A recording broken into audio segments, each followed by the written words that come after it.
That was great. What? Oh. Everything's going. Steve's like, oh no. Hello, everybody. Hi. Welcome back to House Parties. It's good to see you. We can't see you. But we can see you. What? Well, we're seeing them right now in our actual house party. Well, yes. Some of you, we see some of you. Yeah. Figure that one out. Yeah. All right, so we have announcements. After tonight, we're going to be taking 2 weeks off for Thanksgiving break and just to give all of us a break for holidays. Mm-hmm. After those 2 weeks, we are going to come back for student night, and we're going to have a grand Christmas party. It's going to be amazing. Mm-hmm. The week after that, we're going to have one last time together in our house parties for another Christmas party, because you can't have too many Christmas parties. And then after that, we're going to take another 2 weeks off. For Christmas break. Yeah. I was explaining this to Liv at the cereal bar and realized how confusing this might be.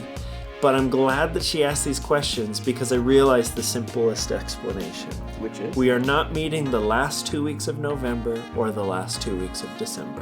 Mm-hmm. That's it. So don't come to anything the last 2 weeks of November or December. Yeah, Wednesday evenings, enjoy time with your family, your friends, outside, relaxing at home, whatever you want to do those weeks. And then we'll see you when we get back with student night after all these breaks and not breaks. Yeah. January 2nd? Something like that. Something like that. We hope your Christmas is okay. Mm-hmm. We hope it's okay. At least a 6 out of 10. Yeah. All right. I can't think of any more announcements. I think that's it. All right. Time for slices. Oh. Yeah.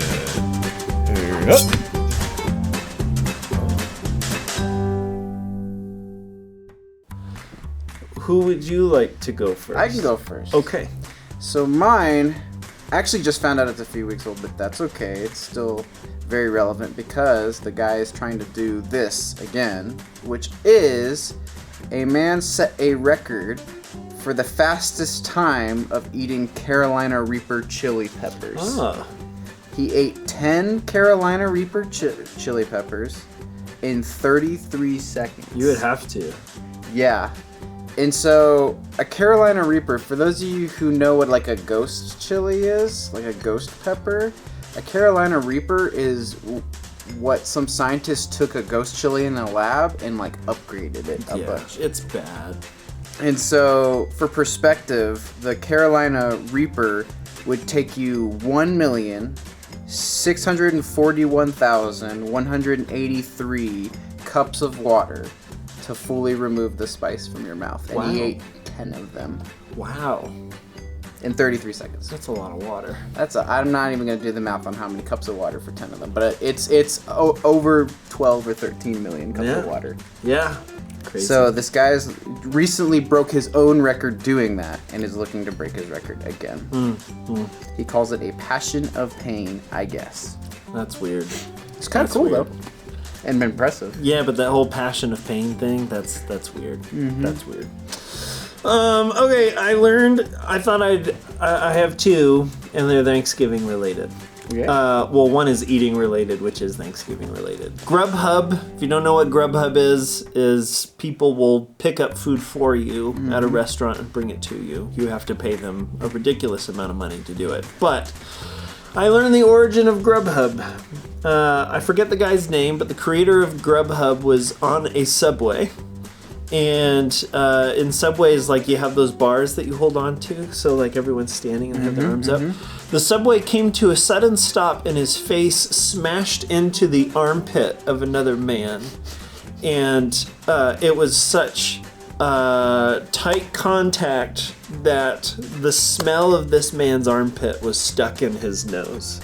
When he got off the Subway, he went home and he was planning on cooking dinner, but he was so disgusted by his experience that he decided not to cook dinner. But then he realized how few restaurants around there deliver, and he was disappointed by this. And so, because of this man's armpit, he thought of Grubhub. That's the origin of Grubhub. A guy's armpit created Grubhub. Yep, that's right. That's awesome. Yeah. All right. Second thing, more of an observation that I heard someone pointing out. So most holidays have a bunch of different characters to them. Like we just had Halloween not long ago, and there's like Frankenstein and zombies and vampires and stuff Ghosts. like this. And then you have Christmas. You've got Santa. You've got Jesus. You've got reindeers. You've got snowmen. And on Thanksgiving, there's only one character, and we kill and eat it.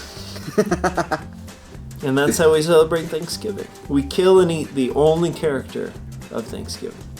It's the turkey, right? Yeah. Okay. Yeah. Yeah. It's you. No, it's the turkey. It's the turkey. All right. Those are all my slices. That was slices. Slices. Okay. So we're gonna do kind of like we just finished the Green Lights series, and because it's right before Thanksgiving, we thought we'd kind of talk about something in the realm of Thanksgiving. You know, we never came up with the title. We'll call it Thanksgivingfulness. Thanksgivingfulness 2022.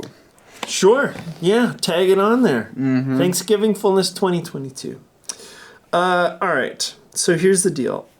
The way that we think about everything impacts the way that we experience everything. Right. If we have a bunch of negative thoughts, if we focus on negative things, we will experience more negative things. I believe that's true for sure.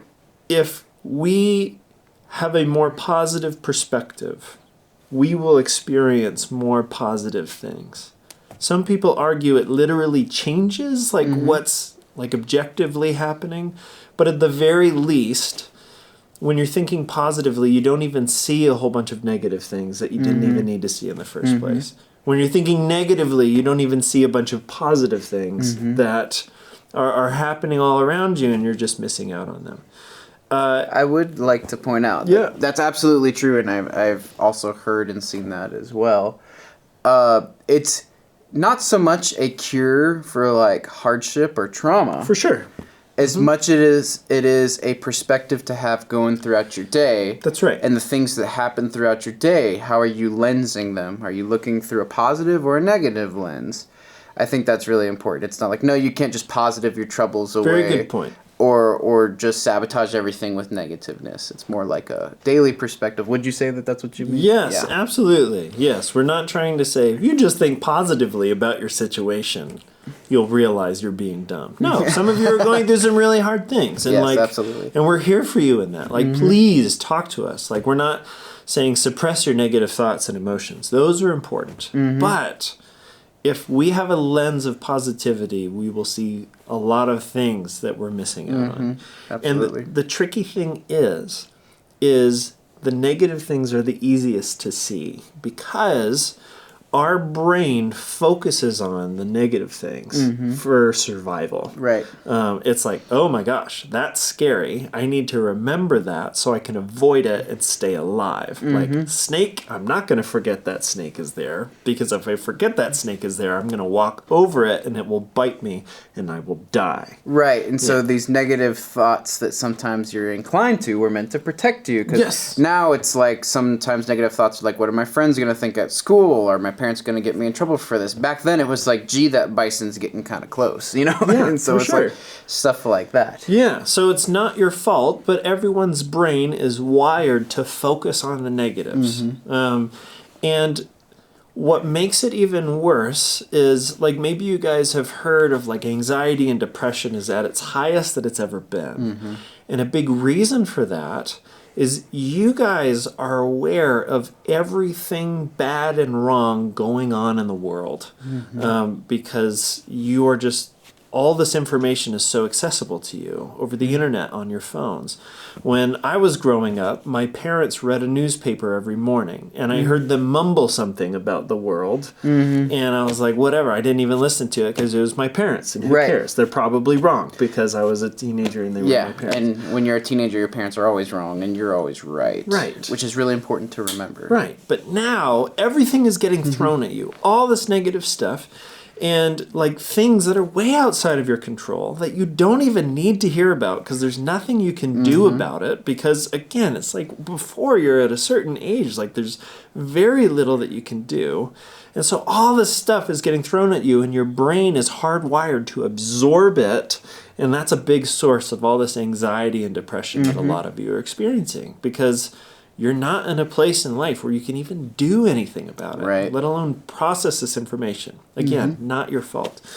But because that is the case, it's important that we learn to do a couple things. I feel like you have something you were about to say. Were you about to say something? I was just gonna like agree with you that like we have access to more information than we ever have, and occasionally you might hear kind of like the mentality of, you know, back then it was so much better when we didn't have all this information. I think there's been great benefit to having all of this information. Yes. But there certainly is great detriment in what you said. The fact that like all this negativity is readily accessible along with all the information. And so we live in the age of the most information readily accessible to a person at any given time. Yeah. And therefore it's like all the bad stuff is readily accessible. Yeah. And if what we're saying is true, which I think research backs up, that you're hardwired for negativity, it's like, wow, the amount of negativity you have to internalize every day as you see stuff come through social media and whatever you're looking at online, the news stories there and stuff like that. Like, it can really impact you. Or just hearing about it at school even. Yep. Yeah. So, agreeing with you. Yeah. So when you hear a negative thing, your brain just latches onto it right away. When you hear a good thing, your brain does not latch onto it right away. In fact, studies have been done that show that you have to think about something good for at least 15 seconds in order for your brain to latch onto it and absorb it. That's a good amount of time. It really is. It'd be kind of awkward, but 15 seconds is.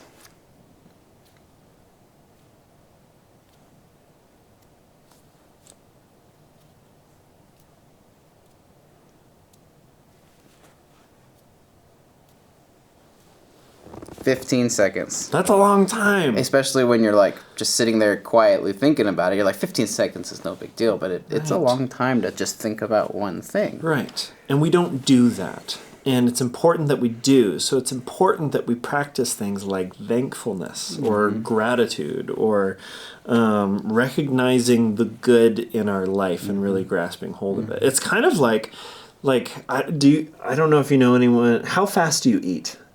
Do you scarf food down? My wife would say I ate pretty fast. Okay. I've slowed down a bit, but yes, I ate pretty fast. I'm a really slow eater because I found that I really enjoy food a lot more when I take my time. And it's like if you went to a really good restaurant and you paid $100 for a meal and you just scarf the food down, it's like, what are you doing? But if you stop and you just savor every bite, that's when it's like, okay, you are enjoying the full meal.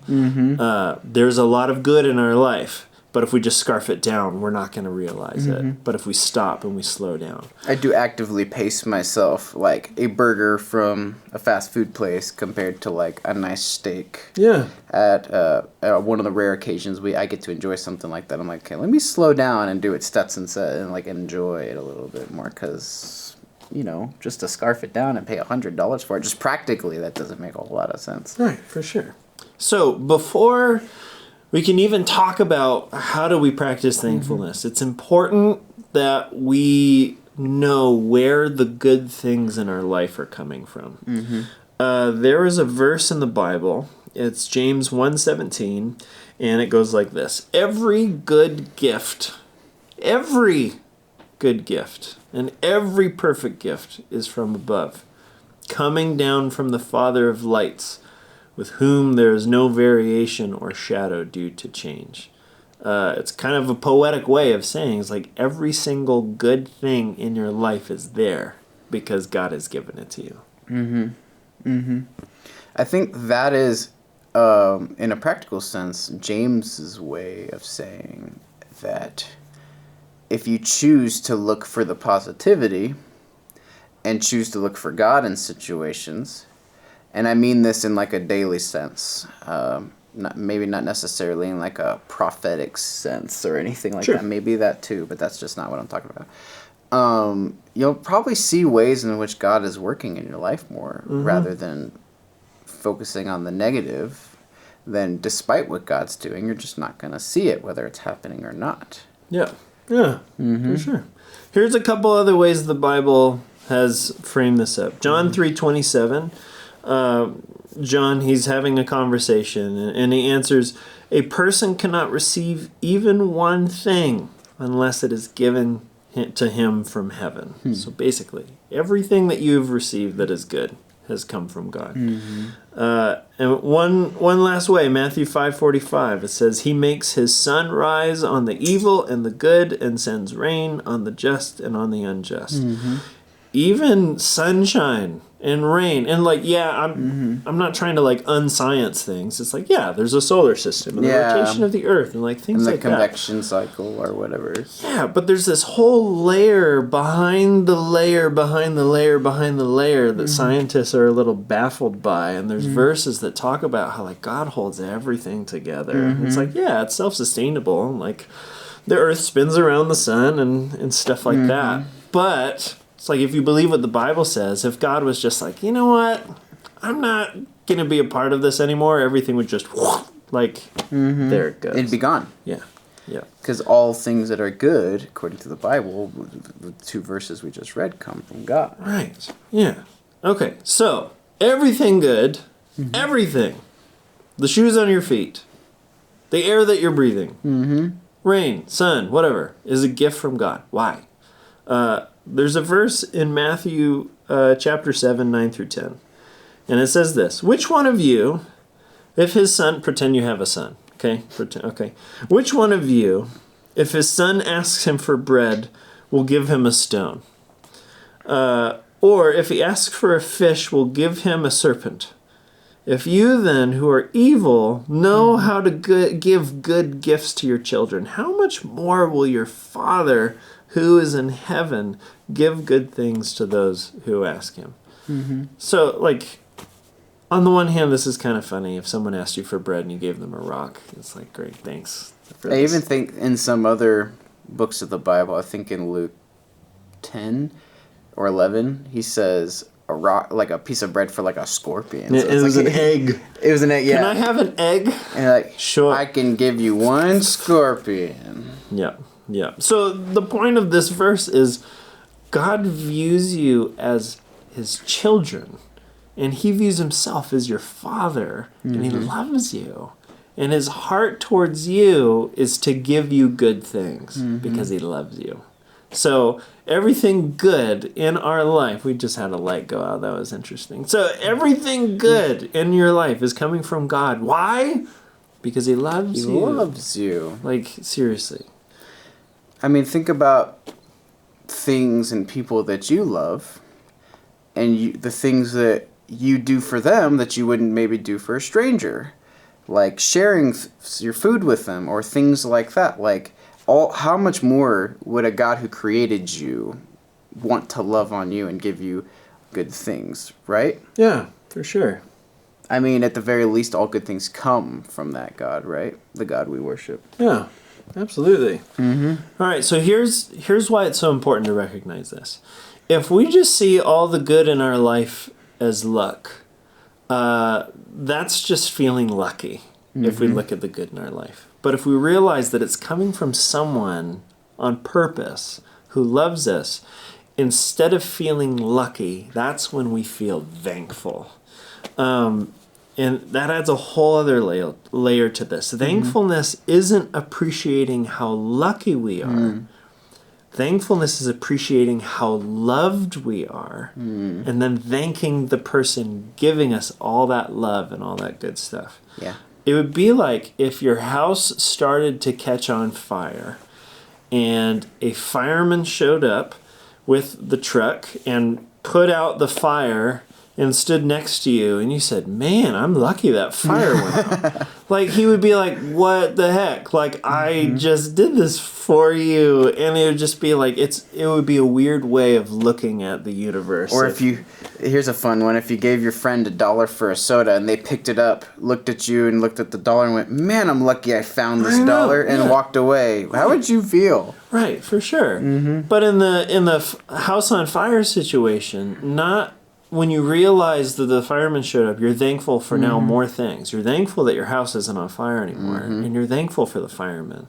And for what you just said, it's like if someone gave you $1, not only are you now thankful for the dollar, but you're thankful for your friend who would give you $1. And so realizing where the good stuff comes from makes us even more thankful. Because it's not luck. It comes from a place of love, and there's someone who loves us all on top of it. So, what do we do with that? It is important for us to take time and realize everything good in our life. And we have a lot of good to be thankful for. Like, you woke up today. Not everyone woke up today, which is kind of a sad thought, but it reminds us, it's like we can't take anything for granted. Like, everything good comes from God. God gave you another day.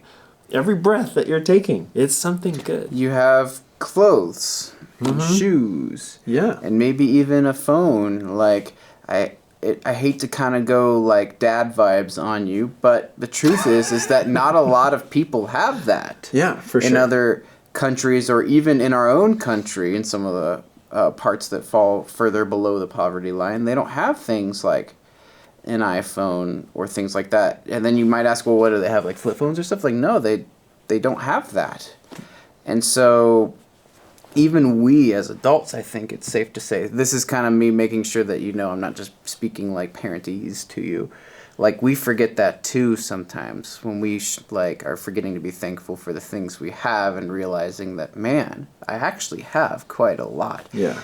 Not to dismiss any hardship. For sure. And things that have been taken away from you that was maybe before its time or not fair or whatever, like, respect to that. But talking about the things that we still do have despite that. Yeah. The clothes on our back, the shoes on our feet, things like that. Yeah, for sure. Like, if your parents make just the average, like even below average, what most families make, you are wealthier than 99% of the world. Like 99% of the people in the world. Isn't that nuts? Like, the average amount of money that people on the planet make every year is probably close to the amount of money your parents are making every month. Like, if you worked at McDonald's, you are earning the same amount of money as a doctor in Pakistan. Not to say that money is like the source of happiness. No, but money sure does help with a lot of stuff. Like, money can't buy happiness, but it can buy a home. Yeah. So it's very important. Yeah. It's not everything, though. Yeah. Like, we are not at war right now. Like, there aren't bombs falling on our houses. We have access to health care. So if you get sick, there's someone to help you. I don't know, there's not like diseases just like running amok without anything to do about it. Like, there's so much to be thankful for, and we miss it unless we stop and see it. But be thankful for it is what we're saying. Right. Look at it and go, wow, I'm thankful for this. No one's asking you to feel bad about the things you have. True. Here. Good point. Like, I struggled with that in my upbringing. Like, what am I supposed to do with this information? Am I just supposed to feel bad and guilty and therefore handle it better? Point. No, I feel like that's a crucial step that is missed in the conversation. Yep. I think it's just really important for your heart, and if you believe in the Lord, your relationship with Jesus, if you take the things that you've been given in your heart and your mind and begin to be thankful for it and just go, it's cool that I have that stuff. Yeah. Thank you, God. Yeah. Thank you, Mom and Dad. Thank you, friend who lent me $1 for a soda. Thank you, firemen who prevented my house from becoming a pile of ash. Like, stuff like that. Yeah, for sure. Because again, this is the amount of negative stuff that your brain has absorbed. This is the amount of good stuff that your brain has absorbed. And like we said earlier, it takes like 15 seconds. I was talking with my 3-year-old daughter, and she's like, why do we have eyes?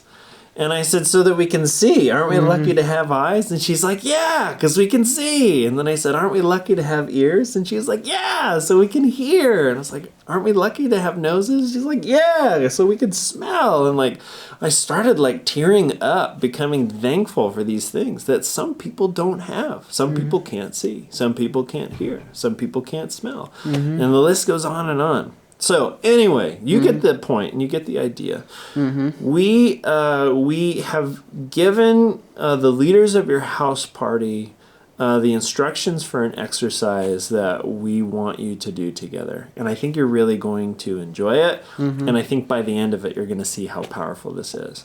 But the most important thing for you to remember is that everything good that you are about to think of is a gift from God. And he gave it to you because he loves you. You are beloved by God. He thinks so highly of you. If you hear nothing from us your entire time in CC students, it's God loves you so much. Okay, we are thankful for you. Yep. I'm going to write that on my list. Very thankful for you guys. Yeah. All right. Anything else you want to say? I think that's all I got. Guys, we will miss you over the next couple of weeks, and we hope you have a great Thanksgiving. See you in January. December.